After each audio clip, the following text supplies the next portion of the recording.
Muy buenos días, amigos de Facebook.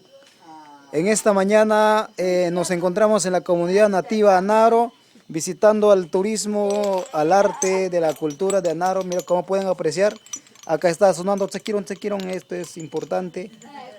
Ahí está, ve, ahí están las artesanías. Y como pueden apreciar, acá también, acá podemos encontrar las pizquitas que están baratísimo a $50. Aquí están también, aquí están las cosmas, collares, bolsitas para llevar celulares. Acá está la madre de artesanía, nuestra Teresa. Muy bien, ahí está aquí y también aquí estoy, mírenme, acá haciendo turismo. Muy buenos días, hasta pronto.